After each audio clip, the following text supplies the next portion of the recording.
Hello, classmates and Professor Ostrov. My name is Chris Foreman, and this is a brief presentation on the National Environmental Policy Act, or NEPA, done for EVSP 509 at American Public University.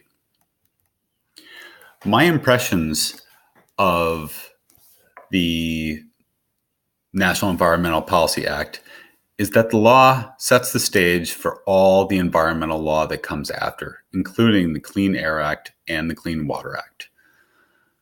The purpose, intent, and spirit are incredible in aspiration. The purposes of the Act, as they're in the document, are to declare a national policy which will encourage productive and enjoyable harmony between man and his environment, to promote efforts which will prevent or eliminate damage to the environment and biosphere, and stimulate the health and welfare of man, to enrich the understanding of the ecological systems and natural resources important to the nation, and to establish a council on environmental quality. It also sets up the entire federal process for requiring an environmental impact statement so that the officials in charge of making good decisions can do so. But the law does not really have teeth. Ultimately, of course, it is not better documents, but better decisions that count. NEPA's purpose is not to generate paperwork, even excellent paperwork, but to foster excellent action.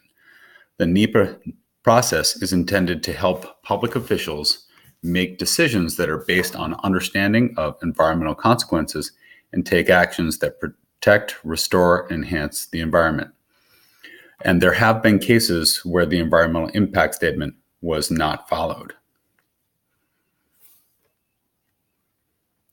The Council on Environmental Quality is really only as good as the president who appoints and listens to them. President Bush appointee altered the climate reports and went to work for an oil company after he left. And now we have a president who is trying to roll back regulations to protect clean air and water, and appointing less than qualified people to these posts. As far as NEPA versus other laws, the implementation of the Council on Environmental Quality is one major difference between this law and other environmental laws. Their job is to oversee the implementation of the NEPA process and to report to the president about the quality of the environment. Whereas the Clean Air Act and the Clean Water Act set more specific targets, NEPA sets up a process for education of officials who will have to make decisions on the future of different federal projects.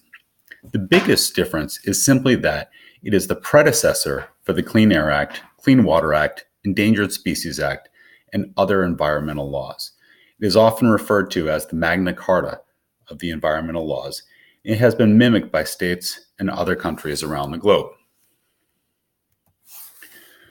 The biggest surprise to me, as I mentioned before, was the lofty and aspirational purpose statement that reads like it could be a statement from Greenpeace or the Sierra Club, talking about harmony between man and the environment, and then later it talks about fulfilling the responsibilities of each generation as a trustee of the environment for succeeding generations, and assuring for all Americans safe, healthful, productive, and aesthetically and culturally pleasing surroundings. Another surprise was how much detail was listed in the Council on Environmental Quality's budget, right down to how much people could be paid.